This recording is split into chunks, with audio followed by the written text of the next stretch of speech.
Morning student. आज हम पढ़ रहे हैं क्लास 12 के व्यावसायिक अध्ययन में चैप्टर नंबर 14 नियंत्रण कंट्रोलिंग। और हमारा आज का टॉपिक है आदर्श नियंत्रण प्रणाली के सिद्धांत या आदर्श नियंत्रण प्रणाली के लिए आवश्यक तत्व।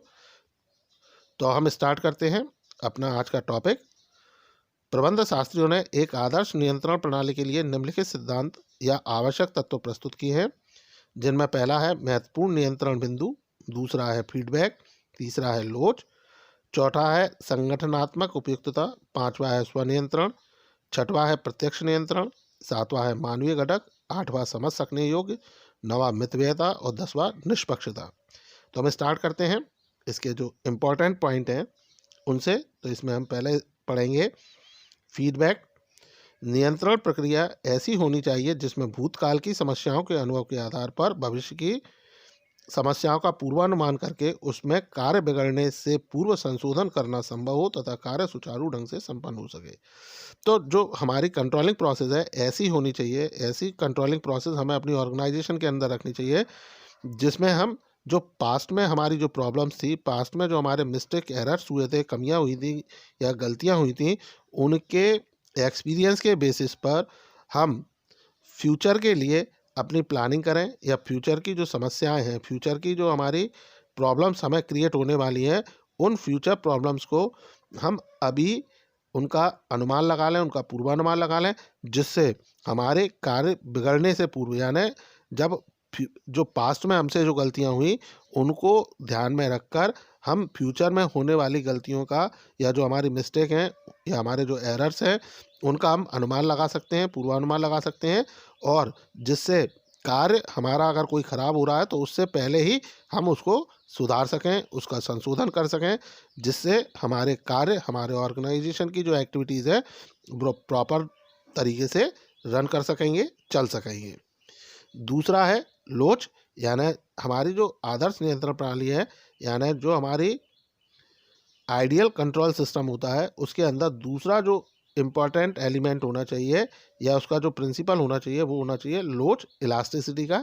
यानी जो हमारी कंट्रोलिंग प्रणाली है वो ऐसी होनी चाहिए कि जिसमें आवश्यकता अनुसार या परिस्थिति के अनुसार यदि हमें कोई चेंजेस करने हो, कुछ संशोधन करने हो, उनमें कोई करेक्शन करने हो, तो हम इजीली उन्हें करेक्शन उसके अंदर कर सकें, ताकि जो हमारी प्लानिंग है उसको हम प्लानिंग अपनी ऑर्गेनाइजेशन को प्लानिंग के अकॉर्डिंग हम चला सकें।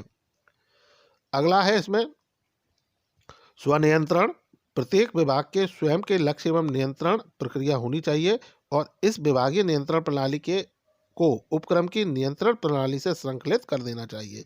यानी इसमें ये बताया गया है कि जो आदर्श नियंत्रण प्रक्रिया है या हमारा जो आइडियल कंट्रोल सिस्टम होता है उसके अंदर जो हमारे अलग अलग हमारी ऑर्गेनाइजेशन के अंदर जो अलग अलग डिपार्टमेंट होते हैं उनके सबके टारगेट अलग होते हैं, उनके उनके गोल अलग होते हैं। तो ऐसी कंडीशन में उनके टारगेट और गोल के अकॉर्डिंग उनकी कंट्रोलिंग प्रोसेस होनी चाहिए, और इस कंट्रोलिंग प्रोसेस को यानी जो डिपार्टमेंटल कंट्रोलिंग सिस्टम है उसे हम अपनी ऑर्गेनाइजेशन की जो मेन कंट्रोलिंग सिस्टम है उसके अकॉर्डिंग उसमें चैन के रूप में उसको बांध देना चाहिए, चैन के रूप में उसको शो कर देना चाहिए। अगला है प्रत्यक्ष नियंत्रण। नियंत्रण प्रणाली ऐसी होनी चाहिए कि नियंत्रित करने वाले व्यक्ति और नियंत्रित किए जाने वाले व्यक्ति के मध्य प्रत्यक्ष संबंध हो, अर्थात नियंत्रक एवं नियंत्रित के बीच कोई मध्यस्थ नहीं होना चाहिए। यानी इसमें ये बताया गया कि जो हमारी आइडियल कंट्रोलिंग सिस्टम है उसके अंदर जो कंट्रोल करने वाला है और जिस पर कंट्रोल किया जा रहा है उन दोनों के बीच में डायरेक्ट रिलेशन होना चाहिए, प्रत्यक्ष संबंध होने चाहिए, दोनों एक दूसरे के आमने सामने होना चाहिए। यानी कंट्रोल करने वाला और कंट्रोल जिस पर किया जा रहा है वो आमने सामने होना चाहिए, उनके बीच में डायरेक्ट रिलेशन होना चाहिए, उनके बीच में कोई मीडिएटर नहीं होना चाहिए। अगर डायरेक्ट रिलेशन होंगे, डायरेक्ट कंट्रोल करने वाला और कंट्रोल जिस पर किया जा रहा है वो आमने सामने होंगे, तो ऐसे स्थिति में जो हमारा नियंत्रण है वो अधिक प्रभावी होगा। अगला है समझ सकने योग्य। नियंत्रण प्रणाली ऐसी होनी चाहिए जो प्रबंधक भली भांति समझ सके, बिना समझ उसे लागू करने पर वह प्रभावपूर्ण नहीं होगी। तो जो हमारा आइडियल कंट्रोल सिस्टम है वो ऐसा होना चाहिए जिसे मैनेजर इजीली समझ सके। अगर वो उसे समझ लेता है उस कंट्रोलिंग प्रोसेस को, तो हम तो वह कंट्रोलिंग प्रोसेस हमारी सक्सेस होगी। अगर वह उसको इजी वे में नहीं समझ पाता है तो ऐसे में जो हमारी कंट्रोलिंग सिस्टम है वो इफेक्टलेस हो जाएगा, वो प्रभावहीन हो जाएगा।